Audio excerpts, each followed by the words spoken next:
کون سے ایسے 12 کام ہیں جو مسلمانوں کے کرنے کے ہیں، وہ میں مختصر سے وقت کے اندر بریف کر دیتا ہوں، کیونکہ اس وقت تو سب کو یہ ہے کہ بھئی میں نے کیا کرنا ہے، کہیں میں پکڑا نہ جاؤں. یعنی جس کو بھی تھوڑا سا آخرت کی جواب دہی کا خوف ہے نا، تو وہ تو ڈرتا ہے کہ بھئی میں نے اس پورے معاملے میں کیا کرنا ہے کہ اللہ تعالیٰ مجھے نہ پکڑ لے کہ میرے مسلمان بھائیوں کے ساتھ یہ ہو رہا تھا اور میں نے کچھ نہیں کیا.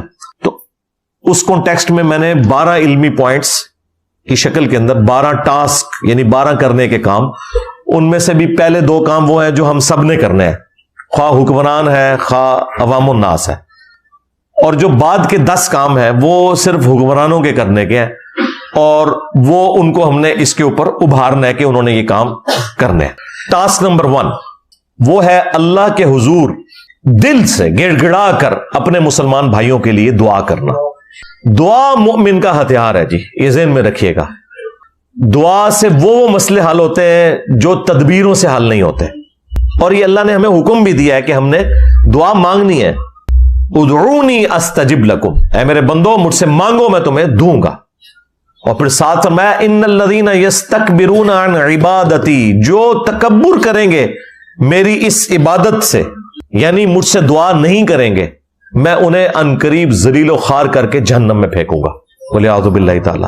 ہمارا رب وہ شہنشاہ ہے کہ اس سے نہ مانگے تو وہ ناراض ہوتا ہے. باقی شہنشاہ تو مانگنے کے اوپر ناراض ہوتے ہیں نا. اللہ وہ شہنشاہ ہے کہ جس سے نہ مانگا جائے وہ ناراض ہو جاتا ہے.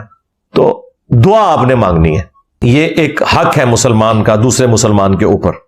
اللہ تعالیٰ نے سورۃ الحجرات میں فرمایا انما المؤمنون اخوہ، مومنین تو اس کے سوا کچھ نہیں کہ وہ آپس میں بھائی بھائی ہیں. اور اس کی جو ایکسپلینیشن ہے نا، وہ نبی صلی اللہ علیہ وآلہ وسلم نے جس انداز میں کی ہے، صحیح بخاری اور صحیح مسلم دونوں میں حدیث ہے کہ باہمی اخوت میں، بھائی چارے میں، ہمدردی میں تمام مسلمان ایک جسم کی مانند ہے. جسم کے اگر ایک حصے میں بھی تکلیف ہو تو پورا جسم اس کی تکلیف کو محسوس کرتا ہے. حتیٰ کہ صحیح مسلم میں یہاں تک الفاظ ہیں کہ اگر آنکھ میں تکلیف ہوتی ہے نا تو پورا جسم رات کاٹ کے گزارتا ہے، صرف آنکھ نہیں جاگ رہی ہوتی، پورا جسم جاگ رہا ہوتا ہے. تو یہ دعا والا معاملہ کرنا ہے، اور اس دعا میں ہمارا اپنا فائدہ بھی ہے. صحیح مسلم میں حدیث ہے کہ جو مسلمان دوسرے مسلمان کی غیر موجودگی میں اس کے لیے دعا کرتا ہے، ظاہر ہے ہم تو یہاں ہیں، وہ فلسطین میں ہے، یہاں بیٹھا ہوا اگر کوئی ان کے حق میں دعا کرتا ہے تو اللہ تعالیٰ ایک فرشتہ معمور کر دیتا ہے جو اس دعا کرنے والے کی دعا پر آمین کہتا ہے، اور ساتھ یہ بھی کہتا ہے کہ اے اللہ جو یہ شخص اپنے بھائی کے لیے دعائیں مانگ رہا ہے نا، یہ تمام دعائیں اس کے حق میں بھی تو قبول کر لے. دیکھیں، یعنی ہم تو خود دعا مانگ رہے ہیں اور فرشتہ ہمارے حق میں، ایک معصوم فرشتہ ہمارے حق میں اللہ کے حضور دعا مانگتا ہے. تو اس دعا کرنے کا فائدہ ہمیں خود بھی ہے کہ اگر ہم اپنے بھائیوں کے لیے دعا کریں گے ان کو تو فائدہ ہونا ہی ہونا ہے، انشاءاللہ ہمیں بھی اس حوالے سے فائدہ ہوگا. ٹاسک نمبر 2 وہ ہے سوشل میڈیا کے اوپر اپنی آواز کو بلند کرنا. کہیں پر اگر پروٹیسٹ ہو رہے ہیں، ان پروٹیسٹ میں حصہ لیں. فزیکلی جو ڈیمانسٹریشن ہوتی ہے، بینرز اٹھا کے، پلے کارڈز اٹھا کر، جس طرح یورپ میں اور امریکہ میں، پوری دنیا کے اندر یہ احتجاج ہو رہے ہیں، ان میں جہاں تک قانون کے دائرے کے اندر آپ نے اس میں حصہ لینا ہے. اور سوشل میڈیا کے اوپر آپ نے اسلام کے حق میں، فلسطینیوں کے حق میں آواز بلند کرنی ہے.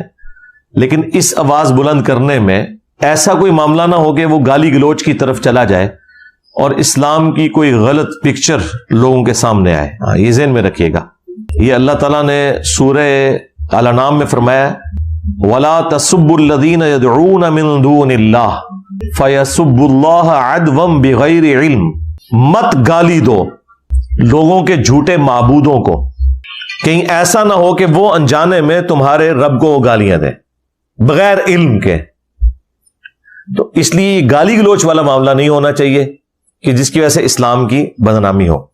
اچھا، اس آیت کو بعض لوگ میرے خلاف بھی یوز کرتے ہیں کہ جی ہمارے بزرگوں کو برا کہتا ہے، تو قرآن نے تو کہا ہے کہ کسی کے بزرگوں کو برا نہ کہو، وہ تمہارے بزرگوں کو کہیں گے. تمہارے بزرگوں کو آپ کہہ لیں. ہمارے بزرگ وہ ہیں کہ جن کے بارے میں آپ تصور بھی کریں گے نا برائی کا تو آپ اسلام سے خارج ہو جائیں گے. تو مر جاؤ آرام موت، ٹھیک ہے، ہمیں تو کوئی فرق نہیں پڑتا. دوسرا، یہ آیت کافروں کے بارے میں ہے، مسلمانوں کے لیے نہیں ہے.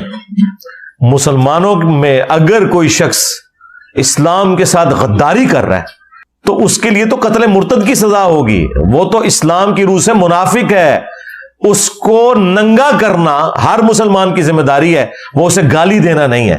اسی لیے میں کہتا ہوں کہ آپ ہمارے مخالفین جو ہو نا, آپ لوگ کافر ہو جو چھوڑ دیں گے آپ کو, لیکن مسلمان ہو کر نام لو اللہ اور اس کے رسول کا, چندے اکٹھے کرو اللہ اور اس کے رسول کے نام کے اوپر عز و جل و صلی اللہ علیہ وآلہ وسلم, سواریاں سوار کرو مکے اور مدینے کا نام لگا کر, یہ آوازیں دے کر, اور انہیں پھینکو اپنے بابوں کی درگاہوں کے اوپر ان فرقوں میں جا کے, تو پھر تو ہم تمہارا لحاظ نہیں کریں گے. بالکل غداروں کے لیے نہیں ہے یہ چیز, یہ بالکل ڈیفرنٹ چیز ہے.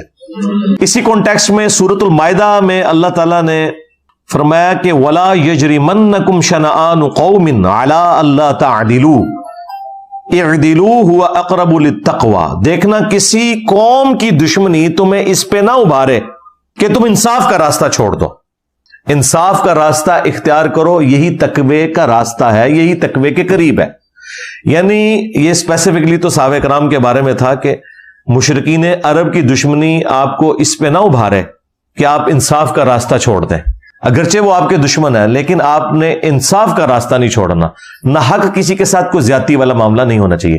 یہاں پہ بھی ہم نے اپنے معاملات کو سوشل میڈیا میں یا پروٹیسٹ میں ایک پازیٹیو انداز میں لے کے چلنا ہے. میں تو یہ جو پتلے جلانا, اسی طریقے سے زمین کے اوپر کسی ملک کے جھنڈے کو ڈال کے اس کے اوپر کانٹے پھیرنا یا گاڑیاں چڑھانا, یہ کوئی علمی طریقہ ہے؟ مجھے بتائیں اس کا کیا امیج آتا ہے کسی کے سامنے؟ آپ علمی طریقے سے چیزوں کو ہائی لائٹ کریں اور بتائیں کہ یہ اسلام کی تعلیمات ہے.